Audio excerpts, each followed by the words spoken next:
Everybody's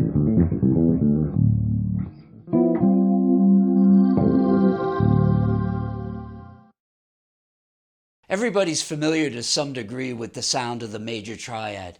It's one of the most common resolutions in Western music, and it functions as home base or the tonic of a major key area.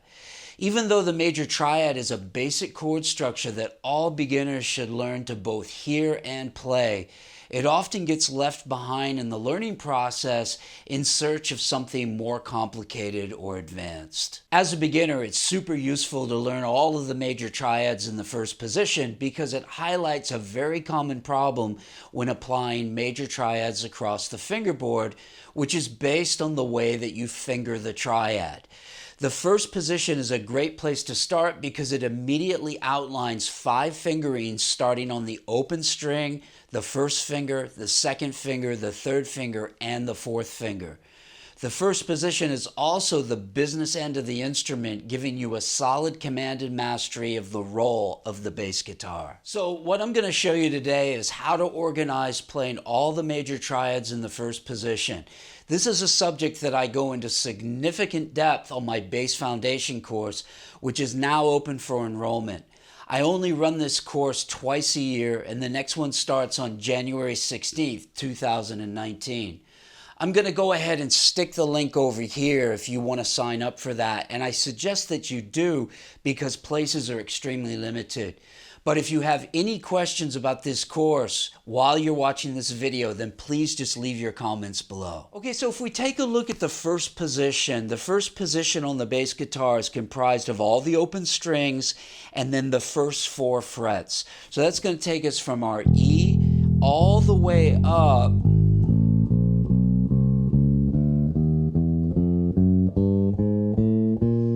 to the B, which is a 5th above the octave of that low E. So that range gives us an octave and a 5th. So what I want to do is build major triads on each one of these notes. And I want to understand that we've got an open fingering, a fingering starting on our first finger, the second finger, the third finger, and the fourth finger. Let's isolate each one of those before we start. We've got the E, which is an open fingering, the A, which is an open fingering, and the D. That's 3 open fingerings. Then we have, starting from the first finger, F, B flat, and E flat. That's 3 starting from the first finger. Then from the second finger, I've got F sharp, then I've got B, and then I've got E. That's 3 from the second finger. Then I've got from the third finger, G, and then C. So that's 2 from the third finger, and then I've got A flat and D flat, and that's from the fourth finger, and that gives me 2 patterns from the fourth finger. Now when we put this all together, what we're going to do is play them in succession, every single one of those notes chromatically in position without moving our hand. So we need to adopt that 1 finger per fret position. So we've got E, F, F sharp, G, A flat, A, B flat, B, C, D flat, D, E flat, and then E. And then we want to play those back down. E, E flat, D, D flat, C, B, B flat, A flat, G, F sharp, F, and then to E. And that gives us all the triads in position utilizing those different fingerings. This is really good to understand because it gets us used to seeing that playing the same melodic phrase on the bass, because we have duplications of notes, we have to adopt different fingering patterns. Now, a lot of guys kind of know this, and then what they do is they just play by fingering patterns. That is only going to take you 1/3 of the way there, because you need to understand the note names, you need to understand the note function, and you need to understand the pattern. And then you also, when understanding all those things together, you need to understand how to transition from one chord to the next. And you also need to do that with some type of rhythmic vocabulary. So you see that there's quite a few things involved here. And look at the key essential things when you're learning music is it has to involve something to do with melody, harmony, and rhythm. It really does have to have those three things. And notice all of those things are contained with the way I'm presenting this. So if we take this first of all and we learn the note names, we're going E, G sharp, B. We're going F, A, C. We're going F sharp, A sharp, C sharp, G, B, D, A flat, C, E flat, A, C sharp, E, B flat, D, F, B, D sharp, F sharp, C, E, G, C sharp, E sharp, G sharp, or D flat, F, A flat. Some of these can have dual functions of what you call them. D, F sharp, A, E flat, G, B flat, E, G sharp, B. Do you see how I've got to know the note names and I've got to call them the right note names? This is another subject that's covered in a big way in my bass foundation course. So you can start to see that there's more to this when you start to understand the pattern, but you understand the note names and then the note function. Now really, the note function's going to just be the root, the third, and the fifth. So in this exercise, we're only doing it from the root to the fifth.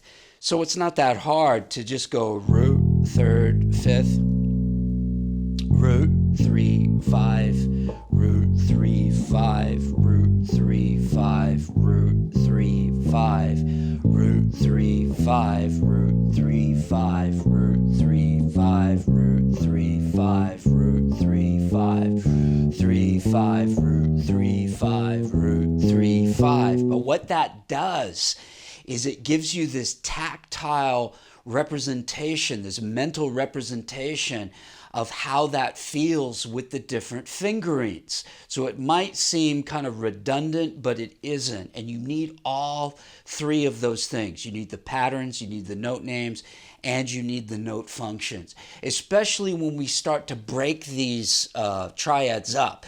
In this lesson, we're not going down that road. In the course, we go deep into this, so you can see how that's all uncovered through the course. But here, we're just going this far, where we're just taking this in this way. Now, if I take it one step further to add some rhythmic vocabulary, as each one of these triads are 3 notes, you could start off by using these as triplets. So you could go 1 triplet, 2 triplet, 3 triplet, 4 triplet, 1 triplet, 2 triplet, 3 triplet, 4 triplet, triplet, 2 triplet, 3 triplet, 4 triplet, 1 triplet, and go along those lines with that.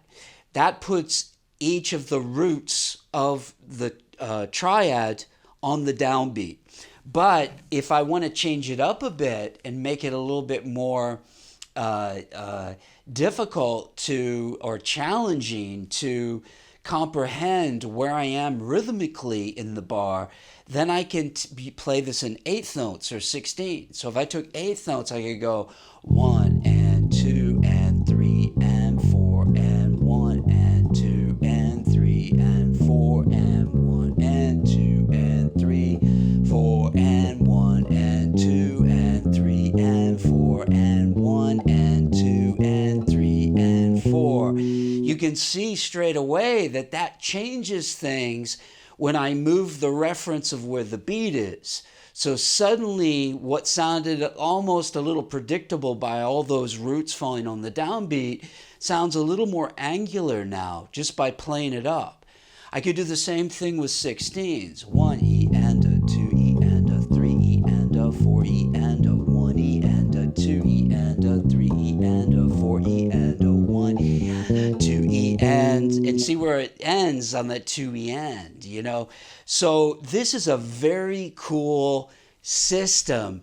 It's very advanced methodology, but it is the methodology that is going to give you the strong foundation. So the thing is that just because you're a beginner and you're learning a beginner's course, it doesn't mean it has to be so simple that, you know, any Jake leg on the street could play it in his sleep. No, what you want to do is get a course where you're going to be challenged and you are going to improve. So this is what you're going to get with this base foundation course and this type of material. Even if you don't do the course, start learning your stuff in this way. This is just a sneak peek, just the real tip of the iceberg of what you're going to get within this 24-week course. Go to my website, check out what's being offered, and then ask any questions in the comments below. And even though this is a foundational drill, as I said earlier, many people avoid this and then have to come back and relearn it when they're exposed to more advanced improvisational drills like triad pairs. So this is super important to kind of think about when you're putting this stuff together. So, you know, when we go through this base foundation course together, we're going to go into a super deep dive with all this triad stuff. And it's really important to understand how this really connects. It really makes the connection with real world musical examples. Sound like a good idea? If you're interested in becoming a better improvising bass player and learning great musical content from arpeggios to grooves, then subscribe to my channel now. If you like this video today, then be sure to support my channel by giving it a big thumbs up. And if you really like this video, then please check out my books, my membership website, and my Skype lessons. Until next time, practice smart, work hard, and play creatively.